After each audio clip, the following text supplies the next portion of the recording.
Hey, mambo vipi? Karibu sana, tunaendelea na kujifunza JavaScript na video hii ya leo just ni mwendelezo tu wa pale ambapo tumeishia katika video iliyopita. Leo tutakwenda kujifunza jinsi gani ya kuongeza, kuweka maandishi au tunaita text note katika HTML dokumenti zetu ama web page zetu.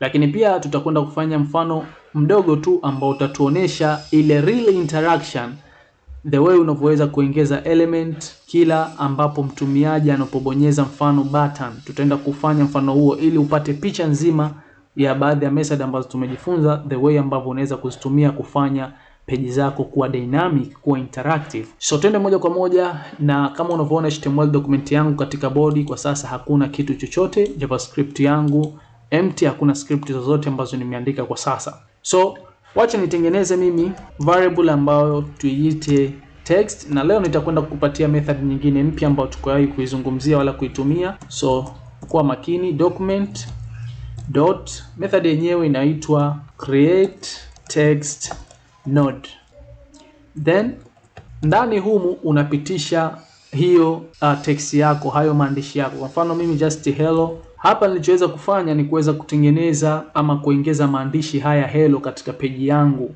Kwa hiyo hapa sasa hivi nikienda kuiweka haya maandishi sehemu ninayohitaji, mfano nahitaji mimi iwe ni child, hii text node yetu ya body, manake wemo ndani ya body. Just naandika tu document dot body dot, tunatumia method ya append. Tumeshajifunza video iliyopita, sote tunaielewa inaenda kufanya nini, kwa sababu endapo hatukuweka hii append child ambayo tukaiambia kuwa hii text node tuliotengeneza hapa ni child ya body, manake imo ndani ya body, body ndio ina act as a parent, basi haitoweza kuonekana katika web page yetu kama hivi ambavyo unaona haionekani kwa sasa.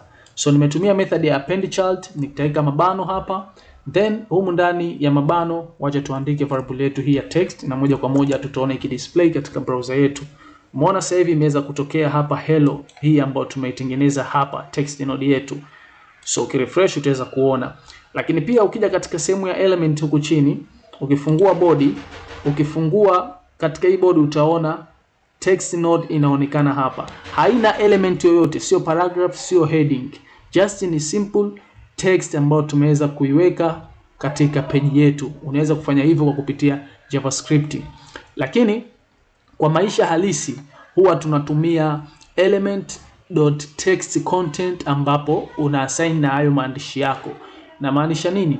Unatengeneza kwanza element yako, mfano paragraph ama heading, then baadaye unatumia hiyo element uliyotengeneza kuweka maandishi fulani. Usiweke tu maandishi yakawa yana hang kama hivi. Natumai utakuwa umenielewa. So hicho ni kitu kimoja ambacho leo nilihitaji tuweze kujifunza. Kitu cha pili, tuweze kutengeneza mfano mdogo wa wewe kuweza kupata picha basi namna gani unaweza kuweka web page zako kuwa interactive, kuwa dynamic kwa kupitia JavaScript. Let's say katika HTML document yetu katika body tupo na div id sawa. Let's say id yetu tuiite app, then hii div yetu itakuwa ni empty. Tutaenda kuona kile ambacho tutaenda kuki-add katika hii div ambayo tumetengeneza empty. Just tumeipa id, hatujaweka kitu chochote baina ya opening tag na closing tag kama hivi ambavyo unaona. Lakini baada ya hapo tutengeneze element nyingine ya button, tuipe id, tuweke id yake tuiite add, then button yetu tuiandike ongeza item. Tufunge button yetu tayari. Kwa hiyo tayari tumetengeneza vitu viwili katika body HTML document yetu, div ambayo ni empty, lakini button ambayo tumeweka isomeke ongeza item button yetu.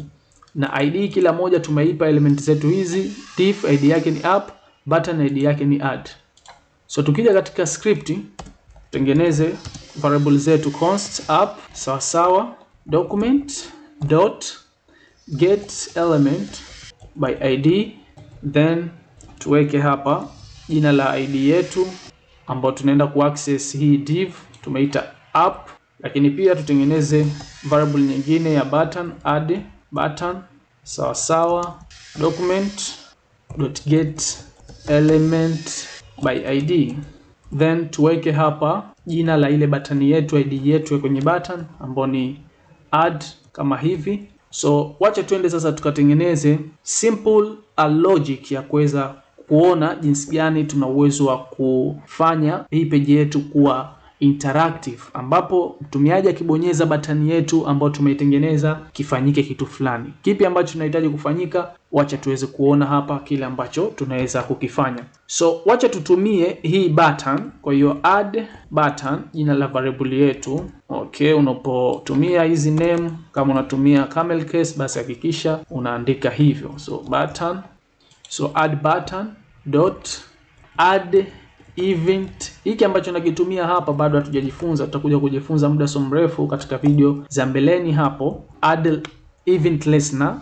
Kwa usiwe na haraka kuweza kujua kile ambacho kinafanya haswa hii method ya add event listener, lakini nitakupa intro kidogo kipi ambacho kinatokea kwa kupitia method hii ya add event listener.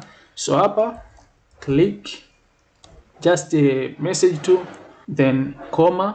So then baada ya hapo wacha tufanye hivi, mabano yetu curly braces. Ndani ya curly braces zetu tutengeneze hapa variable item sawa na document dot, tunaenda kutengeneza create element. Hii tumeshajifunza method hii kile ambacho inafanya. So tutatengeneza element yetu ya paragraph hapa, na baada ya hapo tutumie variable yetu hii ya item kuweza kuadd maandishi text content sawa. Maandishi yenyewe ni item mpya imeongezwa. Then baada ya hapo tutumie sasa ile div yetu, kwa tunavuta ile variable yetu tuliyodeclare huko juu ya kutupeleka kwenye div, kwa sababu haya maandishi ambayo tunahitaji yatolewe baada ya yule user kuclick button ya display katika ile div yetu. Kwa hiyo app dot tunatumia method ya append child, then hapa tunapitisha item. Itakuwa imemaliza hapa, tunafunga semicolon, then tunafunga hapa na bano letu hili semicolon. Tayari tumemaliza. Ukirefresh hapa katika browser yetu unaona imetoka button ongeza item. Unapoclick hii button moja kwa moja inaenda kutoa hii item mpya imeongezwa, paragraph hii. Mfano na click mara moja, item mpya imeongezwa. Nikiklik mara ya pili, item mpya imeongezwa. Mara tatu, item mpya imeongezwa. Nadhani unaona namna gani ambavyo inakuwa interactive page yetu kutokana na ile react ya yule mtumiaji wa hiyo page. Kama ka click button kinafanyika hichi. Sasa hapa katika hizo kodi zetu za JavaScript kuna vitu tumevitumia ambavyo hatujajifunza kiundani bado, kama hii add event listener. Hii add event listener tutakapofika tutakuja kuielewa vizuri kiundani, lakini kikubwa ambacho inafanya hapa ni kuweza kusikilizia kama button itakapokuwa imeklikiwa basi moja kwa moja iweze kutoa basi hiki kitu hapa, iweze kuita function hii na iweze kutoa huu ujumbe item mpya imeongezwa, ambayo ita display ikiwa katika paragraph na ikiwa ndani ya iwe append ndani ya app ambayo ni ile div yetu. Hata ukiangalia huku katika element katika body unaona hapa kuna hii div, alafu hapa zimejengeka paragrafu 3. Kila unapo click inaongezeka. Umeona ya 4, na append child kumbuka inakuwa inaweka child wa mwisho inawekwa chini wa huyo child wa mwisho. Kwa hiyo nikiklik hapa inaongezwa. Umeona? Natumai utakuwa umenotice huu mfano hapa kile ambacho nilitamani kuweza kuonyesha the way JavaScript unapoelewa hizi method mbalimbali ambazo tumekuwa tukizigusia moja baada ya nyingine, unapokuja baadaye kuja kuzitumia kufanya vitu mbalimbali. Huu ni mfano tu wa kukuonesha ile real interaction ambayo unaweza kuitengeneza. Huku sisi katika HTML document yetu ni vitu vichache ambavyo tumeviandika. Div yetu ambayo haina kitu kwa lengo la kuitumia kuweza kuweka hizi paragraph zetu ambazo zitakuja zitakazotokana na hii JavaScript yetu huku ambayo tumeitengeneza. So kila ukibonyeza element mpya itakuwa inaongezwa katika hii page yetu.